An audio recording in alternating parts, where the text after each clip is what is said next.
India में सिर्फ 10% ऐसे लोग हैं जिनके पास फॉर्मल क्रेडिट एक्सेस है। इसका मतलब 90% से ज़्यादा लोगों ने इंडिया में अब तक बैंक लोन नहीं लिया। क्यों?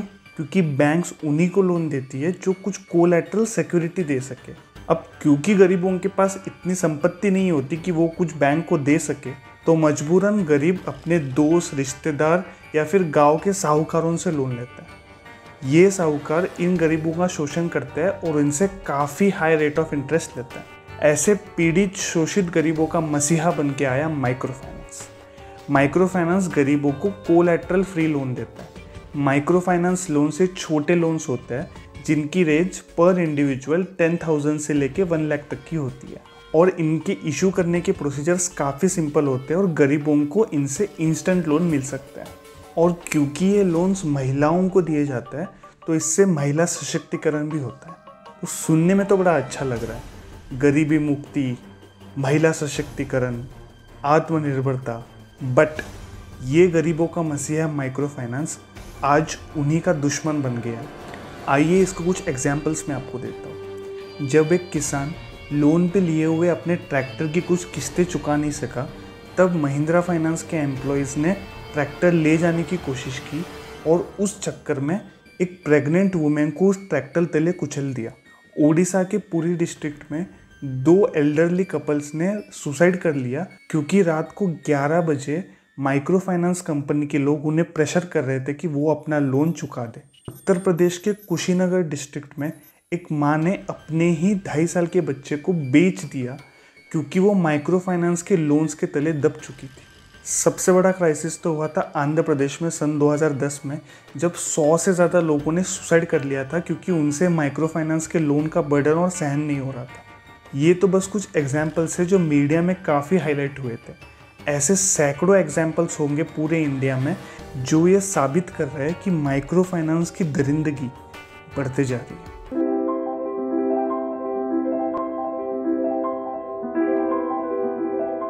आज की इस वीडियो में हम समझेंगे कि आखिर इंडिया की माइक्रो फाइनेंस इंडस्ट्री कितनी बड़ी है, क्या ऐसे रीजंस है जिस वजह से माइक्रो फाइनेंस एक हीरो से एक विलन बन चुका है, और इसके कुछ सॉल्यूशंस डिस्कस करेंगे जिससे माइक्रो फाइनेंस इंडस्ट्री फिर से गरीबों का मसीहा बन सके। इंडिया की माइक्रो फाइनेंस इंडस्ट्री चाइना के बाद दुनिया में सेकेंड लार्जेस्ट इंडस्ट्री है। इंडिया में 5 करोड़ से ज़्यादा लोगों ने माइक्रो फाइनेंस का लोन लिया है और इन लोगों के पास 2.36 लाख करोड़ से भी ज़्यादा का लोन अभी भी पेंडिंग है। माइक्रो फाइनेंस इंडस्ट्री इंडिया के 28 states, 5 union territories and 646 districts में काम कर रही है अपने 26,000 ब्रांचेस के थ्रू, जिसमें 2 लाख से ज़्यादा एम्प्लॉयज़ काम करते हैं।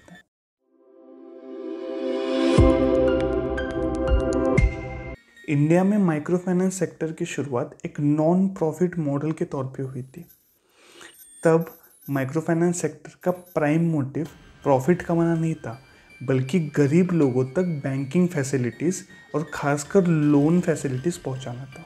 लेकिन आज के डेट में माइक्रो फाइनेंस एक धंधा बन चुका है। Majority of micro finance institutions for profit institutions बन गया। आज का micro finance sector for poor तो है क्योंकि उनका मेन कस्टमर बेस ही गरीब लोग हैं, लेकिन वो ऑफ रिच और बाय रिच बन चुका है। प्रॉफिट कमाना ये आज के माइक्रो फाइनेंस सेक्टर का प्राइम ऑब्जेक्टिव बन चुका है। अब प्रॉफिट मैक्सिमाइज करने का प्राइम सोर्स है higher interest rates on loans. Typical micro finance loans की इंटरेस्ट रेंज 18% से 26% पर एनम होती है, लेकिन काफ़ी केसेस में देखा गया है कि माइक्रो फाइनेंस लोन्स का rate of interest is as high as 50%। अब मैं ये नहीं कह रहा हूँ कि माइक्रो फाइनेंस इंडस्ट्री प्रॉफिट ना कमाए। कोई भी इंडस्ट्री तभी सर्वाइव कर सकती है जब वो अपने कॉस्ट को रिकवर करे और एक सफिशिएंट रेंज का प्रॉफिट कमाए। बट आज की डेट में प्रॉफिट मार्जिन नीड नहीं, एक वांट बन चुका है और माइक्रो फाइनेंस इंडस्ट्रीज़ की इस प्रॉफिट मार्जिन को बढ़ाने की भूख बढ़ती जा रही है। आपने काफ़ी सोशल मीडिया प्लेटफॉर्म्स में वीडियोस देखे होंगे जहाँ पे रिकवरी एजेंट्स बोरोवर्स को हैरेस करके उनसे पैसे वसूलने की कोशिश कर रहा है। तेरे को पैसा प्रॉपर्टी खाली करना पड़ेगा। हाँ तो कोर्ट का नोटिस आएगा तो कोर्ट का नोटिस नहीं है तो अब भी प्रॉपर्टी खाली कर, तब तक मेरे पास टाइम नहीं है। हाँ नहीं प्रॉपर्टी खाली कर। नहीं करूंगा प्रॉपर्टी खाली कर। नहीं करूंगा भाई, इधर आके ना तमाशा होगा डेली देख। काफी केसेस में बोरोवर्स और रिकवरी एजेंट्स के बीच में मारपीट तक हो जाती है। आपके पीछे परेशान हो रहे हैं, हम भी परेशान होने बंद कर दें। अरे कौन सा किसको? सभी कंपनियों का अलग अलग रूल होता है। किसको दे रहा? आइए समझते हैं कि ऐसा एग्जैक्टली होता क्यों है। So generally micro finance institutions एक थर्ड पार्टी रिकवरी एजेंसी को कॉन्ट्रैक्ट देती है कि वो अपने बोरोवर्स जिनके पास लोन्स बाकी है उनसे लोन्स इकट्ठा करके उनको दे। अब सारा दिक्कत इस रिकवरी एजेंसी पे है। नंबर 1, ये एजेंसीज जो है वो एक अनरेगुलेटेड इंडस्ट्री है, सो वो जैसे चाहे अपनी सर्विसेज चला सकते हैं। दूसरा मेजर इशू है कि ये रिकवरी एजेंसीज मैक्सिमम केसेस में सोल प्रोप्राइटरशिप के तौर पे चलाई जाती है। ये ऐसा सेटअप है जो रातों रात शुरू किया जा सकता है और रातों रात बंद किया जा सकता है। तीसरा, किसी भी रिकवरी एजेंसी को एम्पैनल करने के लिए कोई स्टैंडर्ड एलिजिबिलिटी क्राइटेरियाज मेंशन नहीं है। फॉर एग्जांपल, अगर SBI बैंक चाहे तो किसी 2 से 3 साल वाले रिकवरी एजेंसी को भी एम्पैनल करवा सकती है, और अगर ICICI बैंक चाहे तो किसी 10 से 15 साल वाले एजेंसी को भी एम्पैनल करवा सकती है। RBI द्वारा कोई स्टैंडर्ड क्राइटेरिया ही डिफाइंड नहीं है इस पर। चौथा बड़ा इशू है कि इन रिकवरी एजेंसीज में जो रिकवरी एजेंट्स काम कर रहे हैं उनको प्रॉपर ट्रेनिंग नहीं दी जाती। अब इन एजेंट्स की ट्रेनिंग के पीछे एक दूसरी स्टोरी है, आइए उसे समझते हैं। रिकवरी एजेंट्स की ट्रेनिंग एम्पैनल्ड प्राइवेट इंस्टीट्यूट्स द्वारा की जाती है। इस ट्रेनिंग का सिलेबस IIFB ही डिसाइड करता है, और एक ट्रेनिंग होने के बाद इन एजेंट्स की एक एग्ज़ाम कंडक्ट की जाती है IIFB के द्वारा। उस एग्ज़ाम में पास होने पर इन एजेंट्स को सर्टिफिकेशन मिल जाता है, जिसके बाद वो एलिजिबल हो जाते हैं। अब इसमें भी काफ़ी इश्यूज़ है। नंबर 1, काफ़ी एक्सपर्ट्स का ये मानना है कि IIFB का जो सिलेबस है वो काफ़ी आउटडेटेड है, और उस सिलेबस में काफ़ी ट्रेडिशनल टेक्निकल बैंकिंग कंसेप्ट्स किए जा रहे हैं, ना कि वो कंसेप्ट्स जो मेजरली एक रिकवरी एजेंट को सीखने की ज़रूरत है। दूसरा, इन ट्रेनिंग्स में सॉफ्ट स्किल्स यानी कम्युनिकेशन स्किल्स, नेगोशिएशन स्किल्स, कैसे बिहेव करना है कस्टमर्स के साथ, बिहेवियरल स्किल्स, इस पे ज़्यादा फोकस ना देते हुए टेक्निकल बैंकिंग कंसेप्ट पे फोकस दिया जा रहा है। रिजल्ट, रिकवरी एजेंट्स वाला गुंडागर्दी। अब इसमें रिकवरी एजेंट्स की भी सारी गलती नहीं है, ये बेचारे तो 8,000, 10,000, 15,000 की जॉब कर रहे हैं, और वो भी ऐसे जॉब जिसमें डे टू डे बेसिस पे लोगों से झगड़ा करना पड़े और जिसमें जान का जोखिम हो। ये रिकवरी एजेंट्स अपने जॉब से खुद ही इतने परेशान हो जाते हैं कि कुछ ही महीनों में जॉब छोड़ देता है। एक स्टैटिस्टिक्स के अनुसार माइक्रो फाइनेंस इंडस्ट्री में एम्प्लॉय का रिटेंशन रेट 50% से भी कम है, स्पेशली जब हम फ्रंटलाइन स्टाफ की बात कर रहे हैं। अब आप ये सोच रहे होंगे, जब इतना कुछ बवाल हो रहा है रिकवरी एजेंसी को लेके, तो RBI इस पर कुछ रेगुलेशंस क्यों नहीं ला रहा है? RBI ने कुछ हद तक रेगुलेशंस लाए हैं, लेकिन वो रिकवरी एजेंट्स के बिहेवियर को लेके।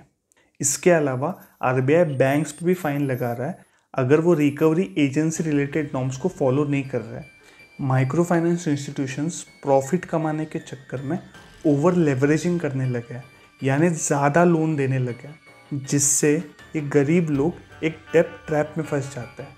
आइए इस चीज़ को एक एग्जाम्पल के थ्रू समझते हैं। उत्तर प्रदेश के कुशीनगर डिस्ट्रिक्ट में हरेश और लक्ष्मीना ने केवल 3 महीने के अंदर 5 अलग माइक्रो फाइनेंस कंपनीज से 2 लाख से ज़्यादा का लोन लिया है। ये वही कपल है जिसने केवल 20,000 रुपये के लिए अपने 2.5 साल के बच्चे को बेच दिया। कोई माँ जब अपने बच्चे को बेच दे, आप इसी से उनके गरीबी का अंदाज़ा लगा सकते हैं। और इन माइक्रो फाइनेंस इंस्टीट्यूशंस ने जब डॉक्यूमेंटेशन किया हरेश और लक्ष्मीना का, तब उनकी एनुअल इनकम 3 लाख बता के उनको लोन्स इशू किए। काफ़ी माइक्रो फाइनेंस कंपनीज अपने प्रीवियस लोन्स को कवर करने के लिए और एक टॉपअप लोन देती है ज़्यादा रेट ऑफ इंटरेस्ट के साथ, लेकिन ये ओवर लेवरेजिंग, ओवर डेप्टिंग हो क्यों रही है? इसके पीछे कुछ रीजंस है। नंबर 1, इन्वेस्टर्स का इतना प्रेशर है माइक्रो फाइनेंस इंस्टीट्यूशंस पे कि वो अपना डेप्ट टर्नओवर के टारगेट को मीट करने के लिए ज़्यादा से ज़्यादा लोन्स दे रही है। दूसरा, इन माइक्रो फाइनेंस इंस्टीट्यूशंस के जो सेल्फ रेगुलेटरी ऑर्गेनाइजेशंस हैं, जैसे सदर्न और एमफिन हो गया, इन्होंने भी माइक्रो फाइनेंस इंस्टीट्यूशंस को कुछ ज़्यादा ही छूट दे रखी है। एक बोरोवर को 4 माइक्रो फाइनेंस इंस्टीट्यूशंस लोन दे सकता है और इस लोन की लिमिट 2 लाख तक की है। अब जो हाउस होल्ड एन्युअली 3 लाख कमा रहा है वो 2 लाख तक का लोन ले सकता है। अब ये डेब्ट ट्रैप होगा नहीं तो क्या होगा? इस डेब्ट ट्रैप की वजह से काफ़ी बोरोवर सुसाइड कर रहे हैं और काफ़ी लोगों को अपना घर बार छोड़कर कहीं दूसरे तरफ अपनी आइडेंटिटी चेंज करके छुप के रहना पड़ रहा है। माइक्रो फाइनेंस सेक्टर का और एक बड़ा प्रॉब्लम है उसका लिमिटेड डाइवर्सिफिकेशन। पहला in terms of product diversification. वैसे तो micro finance institutions financial inclusion promote करने की बातें करते हैं, लेकिन इनका मेजर प्रोडक्ट माइक्रो क्रेडिट है एंड दूसरे पिलर्स ऑफ फाइनेंशियल इंक्लूजन जो कि माइक्रो सेविंग्स है, माइक्रो इंश्योरेंस है, माइक्रो पेंशन है, वो लार्जली माइक्रो फाइनेंस इंस्टीट्यूशंस द्वारा नेग्लेक्टेड है। दूसरा है limited geographical diversification. Micro finance sector majorly south और ईस्ट इंडिया में कॉन्सेंट्रेटेड है और इंडिया के बाकी के रीजन्स काफ़ी कम हद तक कवर्ड है।